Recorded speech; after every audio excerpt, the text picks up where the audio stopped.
बहुत से स्टूडेंट्स की तरफ से ये रिक्वेस्ट आई है कि उनको एमसीक्यूज़ के आंसर्स तो मिल जाते हैं लेकिन उनको अंडरस्टैंड करने में उनको काफ़ी कन्फ्यूजन होती है। तो ये सीरीज़ आपके लिए है जिसके अंदर आपको ना सिर्फ एमसीक्यूज़ के आंसर्स प्रोवाइड किए जा रहे हैं बल्कि साथ में इजी एक्सप्लेनेशन भी आपको दी जा रही ताकि उन आंसर्स को आप इजीली अंडरस्टैंड कर सकें। और आज की इस वीडियो के अंदर आपको MGT 101 फाइनेंशियल अकाउंटिंग के मिड टर्म की प्रिपरेशन के लिए सॉल्व एमसीक्यूज़ इजी एक्सप्लेनेशन के साथ करवाए जा रहे हैं। तो शुरू करते हैं आज की इस वीडियो को। तो जो बेसिक्स ऑफ अकाउंटिंग है, अच्छा ये जो न्यू सिलेबस के मुताबिक है, तो जो बेसिक्स ऑफ अकाउंटिंग है इसमें से जो पहला एमसीक्यूज़ है वो ये है कि accounting is the process of, accounting जो प्रोसेस है किसका, ऑफ रिकॉर्डिंग फाइनेंशियल ट्रांजेक्शन्स। जो फाइनेंशियल ट्रांजेक्शन्स होती हैं उनको रिकॉर्ड किया जाता है अकाउंटिंग के अंदर। अब इसकी थोड़ी एक्सप्लेनेशन हम समझते हैं। So accounting records, classify and summarises financial transaction. Accounting में होता क्या है कि जो फाइनेंशियल इन्फॉर्मेशन होती है उसको सबसे पहले रिकॉर्ड करते हैं, फिर उसके बाद उसको क्लासिफिकेशन की जाती है और फिर समराइज़ भी किया जाता है फाइनेंशियल जो ट्रांजेक्शन है या जो फाइनेंशियल डेटा होता है उसको। और ये होता है, हम देखते हैं कि रिकॉर्ड किया जाता है, इसको एंट्रीज़ बनाई जाती हैं। उसके बाद ये the main objective of accounting is to, अब जो मेन ऑब्जेक्टिव है अकाउंटिंग का वो इनमें से क्या है, वो है प्रोवाइड फाइनेंशियल इन्फॉर्मेशन। जो फाइनेंशियल इन्फॉर्मेशन होती है उसको प्रोवाइड करना। So it provides useful financial information for decision making. अच्छा, फाइनेंशियल इन्फॉर्मेशन तो प्रोवाइड की जाती है लेकिन किस लिए, डिसीजन मेकिंग के लिए जो है वो प्रोवाइड की जा रही होती है। नाउ अकाउंटिंग इक्वेशन इज़, अब अकाउंटिंग इक्वेशन क्या है, ये बहुत एक इंपॉर्टेंट चीज़ है जो आप देखते हैं कि हर जगह आपको दिखाई देगी जब भी आप अकाउंटिंग का सब्जेक्ट जो है, कोर्स जो है वो देखेंगे। So assets is equals to liabilities plus equity. अब कुछ जगहों पे आपको ऑनर्स इक्विटी भी दिखाई देगा, तो मुख्तलिफ जो है वो इसमें जो है वो कुछ और टर्म्स भी हो सकती हैं, तो ये एक ही चीज़ होती है। तो asset is equals to liabilities plus equities या फिर ऑनर्स इक्विटी वगैरह। हमेशा एसेट जो है वो लाइबिलिटीज़ और ऑनर्स इक्विटीज़ के बराबर ही होगा, इन दोनों के बराबर होगा एसेट्स। और this is the fundamental accounting equation, और ये फंडामेंटल अकाउंटिंग इक्वेशन है कि एसेट जो वो हमेशा बराबर होता है लाइबिलिटीज़ प्लस ऑनर्स इक्विटी के, क्योंकि एसेट बनते ही इन दो चीज़ों से हैं, या तो लाइबिलिटीज़ के ज़रिए या फिर ऑनर्स इक्विटी के ज़रिए। इसी वजह से हमेशा इन दोनों के बराबर एसेट होता है। नाउ कैपिटल इज़, अब अच्छा कैपिटल क्या है। So the answer is honours investment. जो ऑनर की अपनी इन्वेस्टमेंट है, जो ऑनर ने खुद पैसा लगाया है या कोई भी और चीज़ लगाई है, मशीनरी वगैरह भी वो लगा सकता है। So capital is the honours investment in the business. अब बिज़नेस के अंदर जो ऑनर की अपनी इन्वेस्टमेंट है, यानी उसने कहीं से कोई कर्जा वर्जा नहीं लिया, जो उसने खुद लगाया है, वो कैपिटल कहलाया जाता है। नाउ लाइबिलिटीज़ आर, अच्छा अब लाइबिलिटीज़ क्या होती हैं। So these are debts of business. Business के जो डेट्स हैं, जो भी अदायगियाँ हैं जो उन्होंने अदा करने हैं। So liabilities are obligations to outsiders, और ये आउटसाइडर्स के लिए होते हैं, यानी कि जो बाहर के लोग हैं उनको पे करना है। बिज़नेस बिज़नेस ने जो कोई भी कर्ज़ा वगैरह लिया हुआ है, तो वो बाहर के लोगों को जो पे करना है वही सारी लाइबिलिटीज़ होती हैं। नाउ रिकॉर्डिंग ट्रांजेक्शन्स, अब रिकॉर्डिंग ट्रांजेक्शन वाले लेसन में से जो इंपॉर्टेंट है उसमें पहले है कि ट्रांजेक्शन मीन्स। अब ट्रांजेक्शन का मतलब इनमें से क्या है। सो फाइनेंशियल इवेंट्स, मुख्तलिफ इवेंट्स होते हैं लेकिन फाइनेंशियल इवेंट्स को ही ट्रांजेक्शन हम कहते हैं। So a transaction is any financial event, कोई भी फाइनेंशियल इवेंट जो है जिसके अंदर फाइनेंस का यानी कि पैसे वगैरह का के बारे में जो है वो हो, उसको हम कंसिडर करते हैं। Now journal is also called, journal जो है वो और भी क्या चीज़ कहलाया जाता है, इनके इसका जो दूसरा नाम है वो क्या है, वो है books of original entry. Books of original entry है, ये क्यों है। जर्नल रिकॉर्ड्स ट्रांजेक्शन फर्स्ट, जो पहली बार ट्रांजेक्शन्स को हम रिकॉर्ड कर रहे हैं वो हम जर्नल में कर रहे हैं, इसलिए बुक्स ऑफ ओरिजिनल एंट्री, क्योंकि पहली बार इसमें रिकॉर्ड किया जा रहा है। Now double entry system means, अब डबल एंट्री और सिंगल एंट्री दो तरह के सिस्टम हैं। सो डबल एंट्री की जब हम बात करें, सो टू साइड एंट्री, दो की बात हो रही है जब डबल की बात हो रही है, इसी वजह से यहाँ पर ये टू साइड एंट्री इसके अंदर होती है। So every transaction has a debit and credit effect, her transaction का डेबिट और जो है वो क्रेडिट इफेक्ट होता है, इसलिए इसको double entry book keeping system कहते हैं। और ये जो आप अकाउंटिंग पढ़ रहे हैं ये असल में double entry book keeping system की ही अकाउंटिंग है। सिंगल एंट्री का भी टॉपिक आता है कुछ सब्जेक्ट्स के अंदर, अकाउंटिंग के एडवांस अकाउंटिंग में भी उसको पढ़ाया जाता है। तो वो जो टॉपिक होता है सिंगल एंट्री का बहुत कम होता है, क्योंकि आज के दौर में सिंगल एंट्री का इस्तेमाल बहुत कम है और छोटे बिजनेसेस ही करते हैं ज़्यादातर, अगर उसका इस्तेमाल हो, बड़े बिजनेसेस में नहीं होता। नाउ डेबिट मीन्स, अब डेबिट का मतलब क्या होता है। So debit is the left side, debit is recorded on the left side of account, debit on the left and the credit on the right. तो debit left and credit right, इस तरीके से आप इसको याद रखें कि डेबिट हमेशा लेफ़्ट है और क्रेडिट जो है राइट है। अपने हैंड के ज़रिए आप इसको याद रख सकते हैं। नाउ क्रेडिट मीन, अब क्रेडिट आ गया, सो credit on the right, debit on the left and the credit on the right. तो इसे क्रेडिट जो है वो रिकॉर्ड किया जाता है राइट साइड के ऊपर। तो कुछ जब आप देखते हैं जर्नल में भी ये होता है कि डेबिट जो है वो left and credit on the right, इस तरीके से जो है वो उसको रिकॉर्ड किया जाता है। नाउ जर्नल एंट्रीज, अब हम जर्नल एंट्रीज़ की बात करते हैं। So purchase of goods on credit is recorded as, अब जो गुड्स ख़रीदा गया, सामान ख़रीदा गया क्रेडिट के ऊपर, यानी कि उसकी पेमेंट नहीं की गई, इसको हम रिकॉर्ड करेंगे कुछ इस तरीके से, debit purchases and credit supplier. Purchases को हम डेबिट कर देंगे और सप्लायर को हम क्रेडिट कर देंगे, क्योंकि गुड्स इंक्रीज़ हो रहे हैं इसलिए डेबिट हुआ परचेजेस, और क्रेडिट हम सप्लायर को करेंगे क्योंकि लाइबिलिटीज़ भी इंक्रीज़ हो रही है, लाइबिलिटी बढ़ती है क्रेडिट के ऊपर। ना cash received from customer is, अब कस्टमर से जो हमें कैश मिला उसको हम क्या करेंगे, डेबिट कर देंगे कैश को। सो cash increase, so debit entry is made, जब कैश बढ़ता है डेबिट एंट्री जो बनाई जाती है। ना bought goods for 5000 cash entries, जब सामान ख़रीदा गया 5000 कैश के ऊपर, एंट्री कुछ इस तरीके से बनेगी उसकी, इनमें से जो ऑप्शन दिए गए कि परचेजेस को हम डेबिट करेंगे और कैश को हम क्रेडिट कर देंगे। सो परचेजेस इंक्रीज़ हो रही है और कैश जो है वो हमारा कम हो रहा है।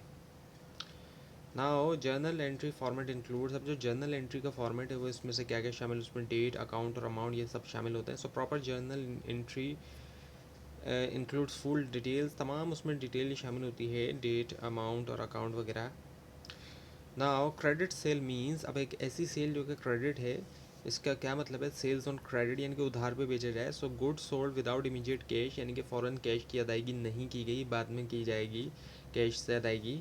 Now ledger and trial balance, अब इसमें जो इम्पॉर्टेंट है उसमें लेजर की हम बात करते हैं। सो लेजर इज़ सेकेंडरी बुक, अब लेजर जो है वो सेकेंडरी बुक है। लेजर जो है इसके अंदर हम बाद में रिकॉर्ड करते हैं, जब जर्नल एंट्री में हम पहली बार करते हैं, लेकिन जो लेजर होता है उसके अंदर फिर हम जर्नल के बाद फिर हम लेजर के अंदर लेकर आते हैं।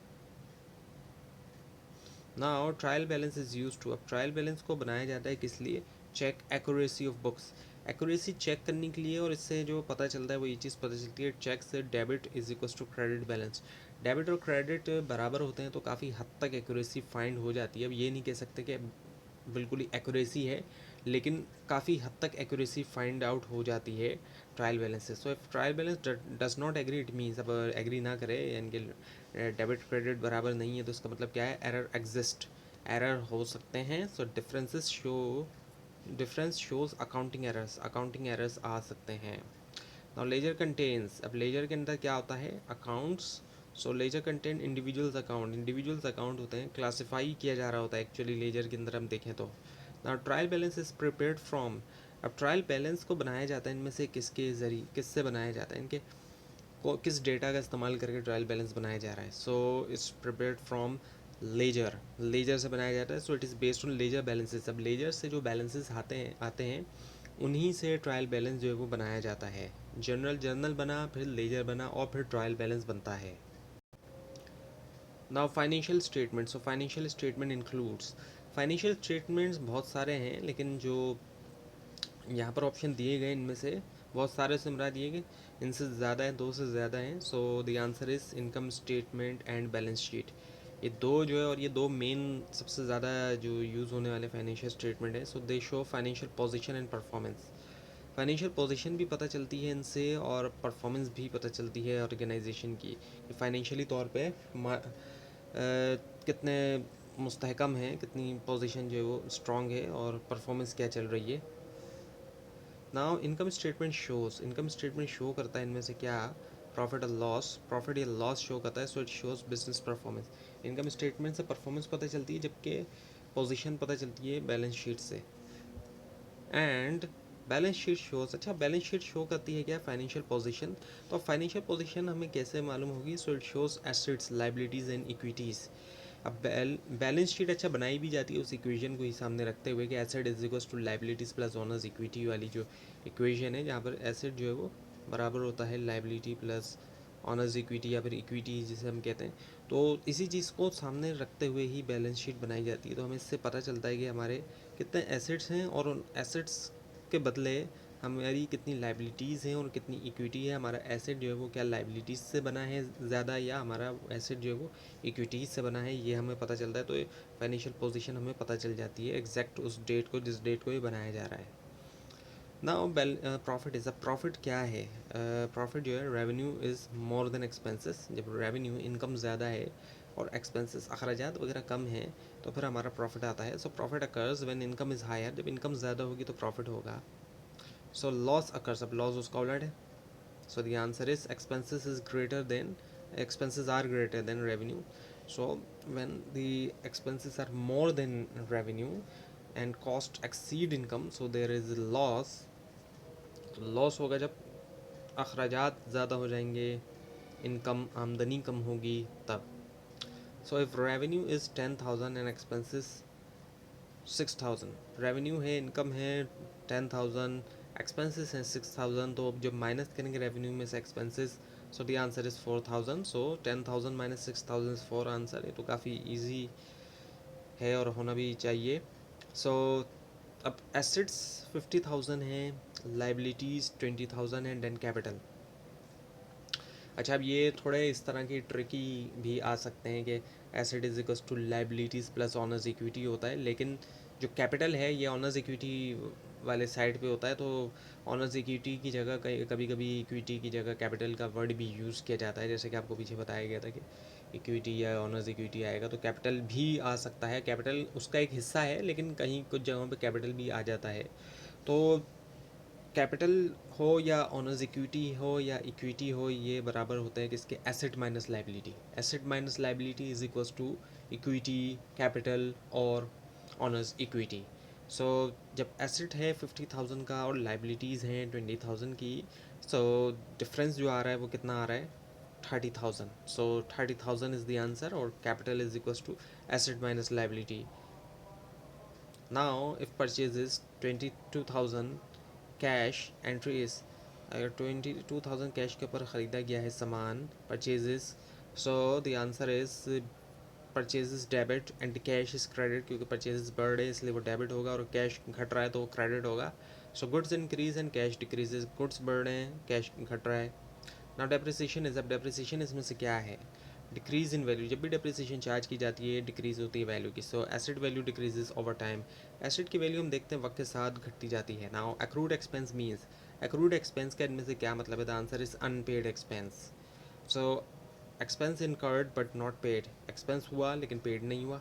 नाउ बैंक रिकन्सिलेशन, अब इसमें से जो इम्पॉर्टेंट है वो ये कि bank reconciliation is prepared to, इसको बनाया जाता है, क्यों बनाया जाता है? Match bank and cash records, bank और कैश रिकॉर्ड्स को मैच करने के लिए कि क्या वो मैच कर रहे हैं। So it reconcile bank statement with cash book, cash book को बैंक स्टेटमेंट से मिलाता है कि क्या दोनों का अंदर सेम बैलेंस है या नहीं है। नाउ बैंक ओवरड्राफ्ट मीन्स, अब बैंक ओवरड्राफ्ट का मतलब क्या होता है? सो बैंक बैलेंस नेगेटिव, यानी कि नेगेटिव में जाता है। वैसे तो नॉर्मली क्या होता है कि पॉजिटिव होते हैं, जितने भी अमाउंट है चाहे वो ज़्यादा है या कम है, 1,000 है, 1 लाख है, 1 करोड़ है, या फिर जो भी है XYZ, तो वो पॉजिटिव होता है। लेकिन नेगेटिव का मतलब क्या है कि आप के ऊपर एक तरह से डेट है, कर्जा है बैंक का, उसको हम नेगेटिव कहेंगे। बैंक को वो अमाउंट आपने देना है, ज़्यादा आपने विड्रॉ कर लिया, जैसे 1,000 ज़्यादा विड्रॉ कर लिए, जितना बैलेंस था उससे ज़्यादा 1,000 कर लिया। अगर 50,000 थे तो 51,000 अगर विड्रॉ कर लिए तो 1,000 का ओवरड्राफ्ट होगा, यानी कि नेगेटिव बैलेंस होगा।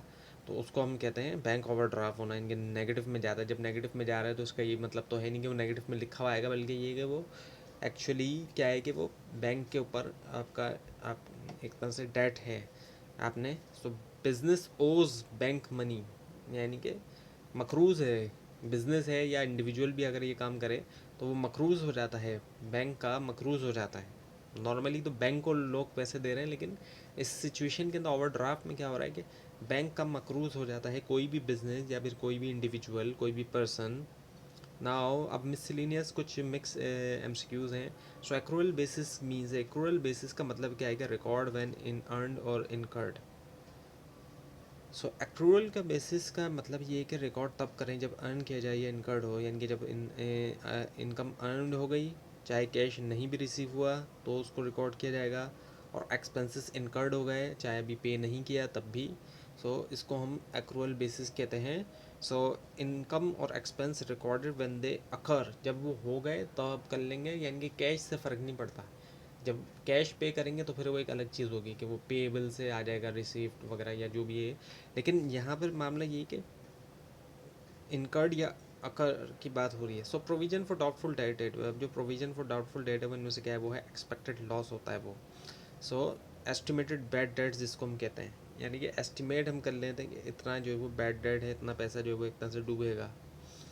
नाउ डिस्काउंट अलाउड इज, अब डिस्काउंट अलाउड इनमें से क्या है, द आंसर इज एक्सपेंस, वो एक्सपेंस है। It is reduction in income, यानी कि इनकम में थोड़ी कमी आ जाएगी जब डिस्काउंट अलाउड किया है, और ये एक्सपेंस इसको कंसिडर किया जाता है, एक तरह का ये एक्सपेंस ही होता है।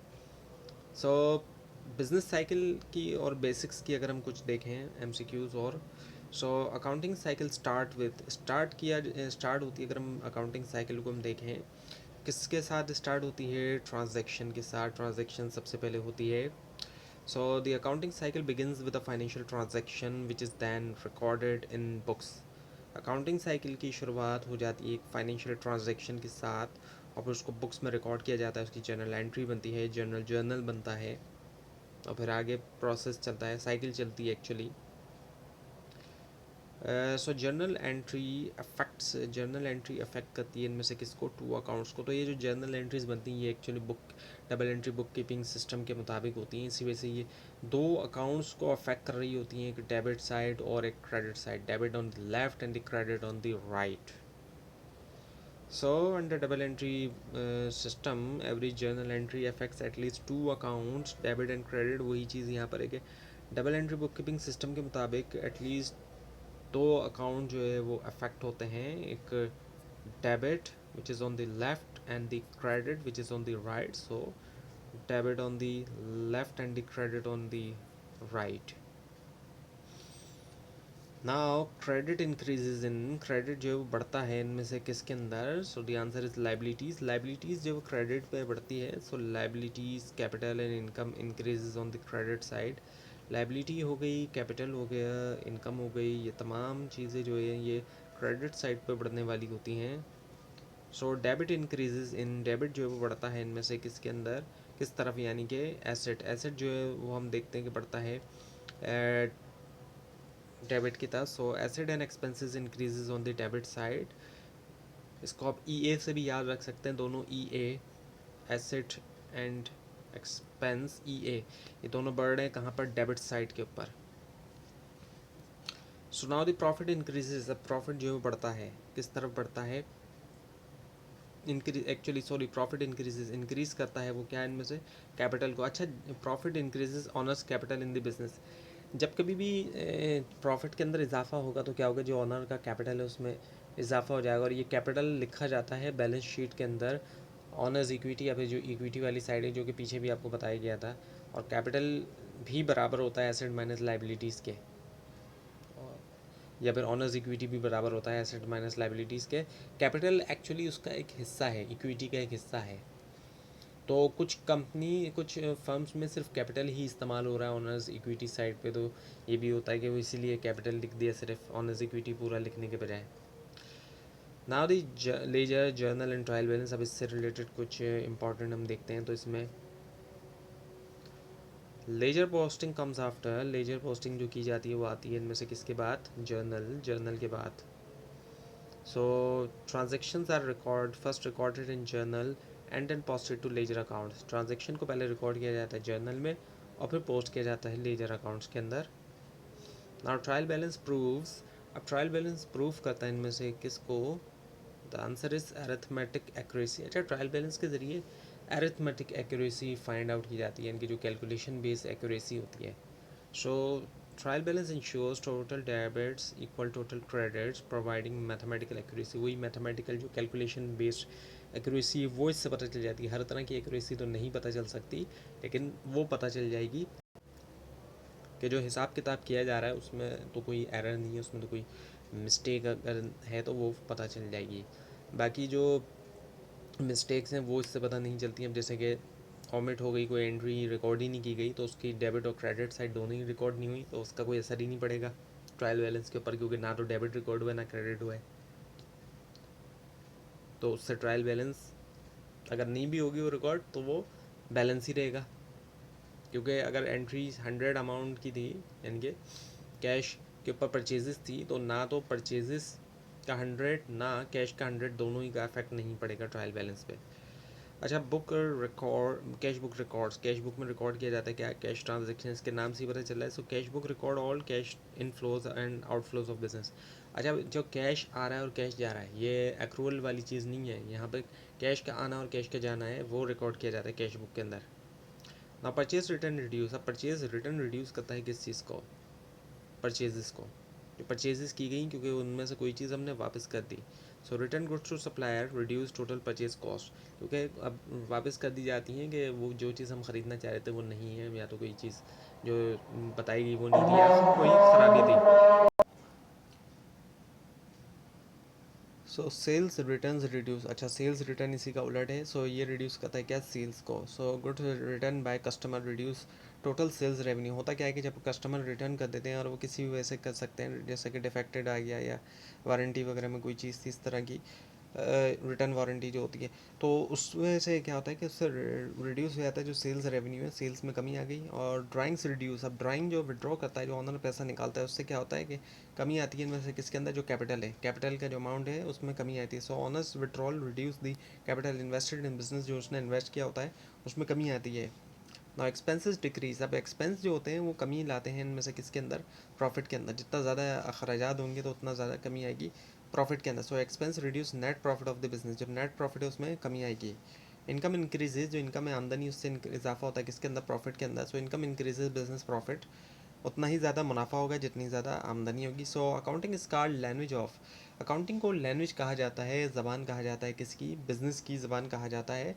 जिस तरह इंसानों की ज़बान है, कंप्यूटर की ज़बानें होती हैं, प्रोग्रामिंग लैंग्वेजेस, तो इंसानों की जो बिज़नेस की ज़बान है वो है accounting. Accounting communicates financial information of business activities, और ये क्यों है? क्योंकि इसके अंदर कम्युनिकेट किया जाता है।